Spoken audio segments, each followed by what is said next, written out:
reka nizere ko mukomeje kugubwa neza wowe ariko nanone uhisemo kudukurikira wewe ukomeje gukurikirana ibiganiro byacu muri gahunda zose zigiye zitandukanye uherereyemo uri kwerekezamo. Nizere ko ibintu biri kugenda neza cyane. Uyu munsi turi tariki 11 z'ukwezi kwa kabiri.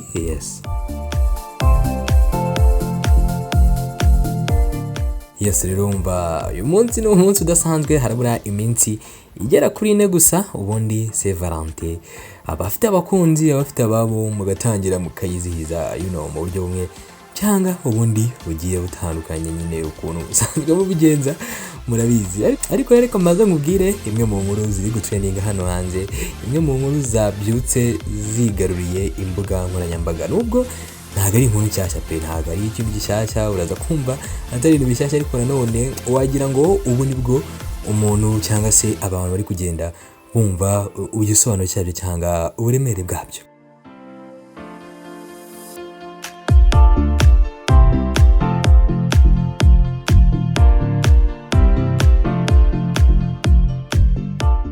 Mu mwaka rero w'1980 hari ku itariki nkingi mu kwezi nk'uko nguko nyine tariki 11 z'ukwezi kwa kabiri niko ubundi ni indirimbo nikiyo ndirimbo itangira, ariko akaba ari na true story, ikaba ari ibintu byabaye bishingiye ku nkuru ya nyayo. Hari ku munsi nkuru rero ko nemaze kukubwira mu mwaka w'1980 haburaga iminsi n'ubundi igera kuri 2 ngo Saint Valentin, umunsi uzwi nk'uwabakundanye wizihizwe. Ubwo umusore ugeze mu gihe cyo gushaka, mu gihe cyo gushyingirwa niko navuga, yagiye gusura umukobwa bakundanaga witwaga Marita.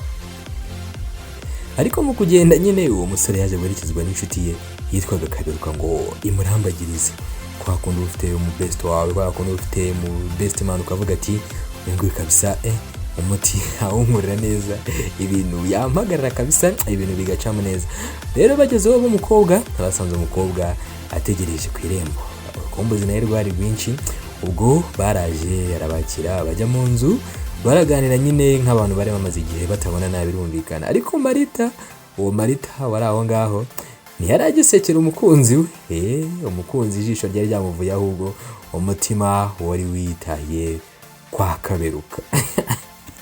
Yes, umuntu wagiye gusura umukunzi rero, umutima amaso byari byahindutse bireba Kaberuka waje gusaba, ahubwo umukunzi aribagirana.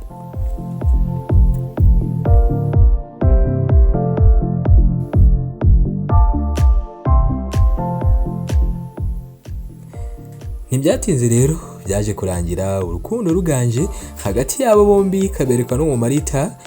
Biza kugera nubwo wa musore nyine wari wajyanye na Kaberuka yumva ko yamuciye inyuma akamutwara, Marita yicwa n'agahinda nyine amarira arisuka kuko yari abuze umukunzi we. Kandi nanone icyari kibabaje kurusha ibindi byose nuko uwo yitaga inshuti ye magara ari we wamutwaye icyo twakita nk'umwana.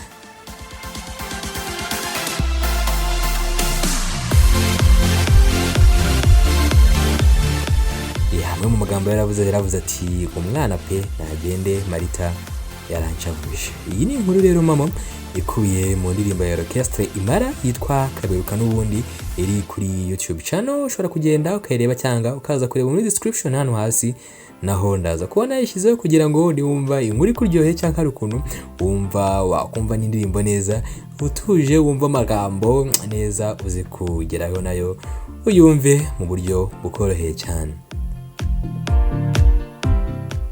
Dore rero ibi byaje gutuma tariki nkingi tariki 11 Gashyantare ifatwa nk'umunsi wa Gapapu cyangwa wo kwagwa umukunzi, niko navuga.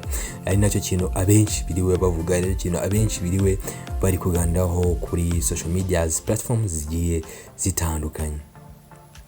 Rero uyu munsi akaba aricyo wahariwe cyangwa akaba aricyo witiriwe, nimba ariko navuga. Ubwo akenshi rero ku itariki nkingi Kaberuka na Marita nibwo usanga bari kwibukwa cyane, ugasanga rero umuntu ari kureba nanone agahindukira.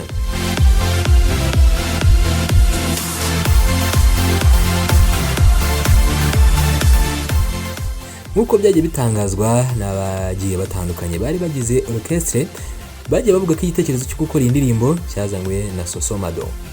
ariko agihawe n'umusore byabayeho byanyabyo. Umva rero yari true story.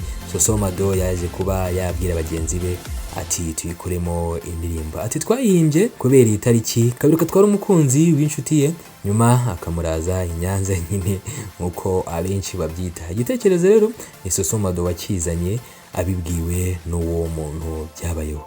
Uyu warimo avuga gutya akomeza avuga ko uretse ibyo babwiwe na mugenzi wabo ari we Sosomado, ati nta kindi.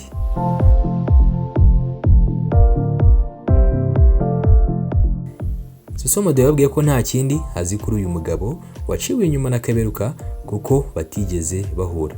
Hari ifoto ikunze gukwirakwizwa ku mbuga nkoranyambaga igaragaza umugabo n'umugore bari kumwe n'umwana wabo, bivuga ko ari bo Kaberuka na Marita, ariko uyu akomeza avuga ko atapfa kwemeza koko nimba ari bo, kuko ntawe avuga ko ntabazi uretse Sosomado wenyine nawe wahawe igitekerezo na mugenzi we. Ati birashoboka ko baba ari bo kuko bajya bambwira ngo baba ku Kibuye, bafite n'abuzukuru. Hari ukuntu twakoraga nk'indirimbo ivuga ku nkurumamo nka Soso cyangwa se Banani akayizana, ariko nibo babaga babizi nyine, njye nta makuru nabaga mfite. Gusa nkurikije uko bambwiye numvise ari bo, ariko ntago nabihamya 100%.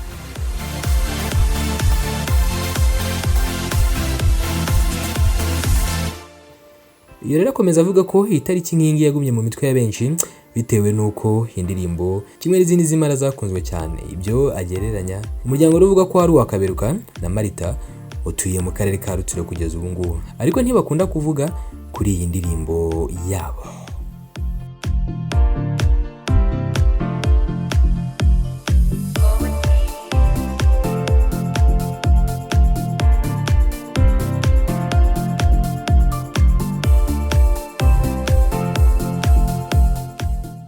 Yes, rero ngayo nguko itariki nk'ingi. Nimba uri kwibaza ikintu bita Gapapu Day, nimba uri kwibaza Gapapu, Kaberuka, Marita, ibintu hirya ngibyo akomeje kugenda bibona hirya no hino.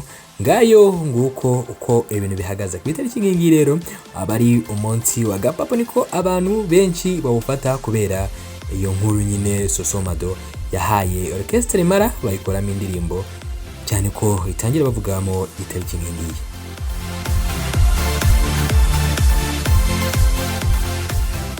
Yes, reka nizere ko uri bukomeze kugira ibihe byiza, ukomeze gukurikirana ibiganiro tugenda tugukorera bigiye bitandukanye.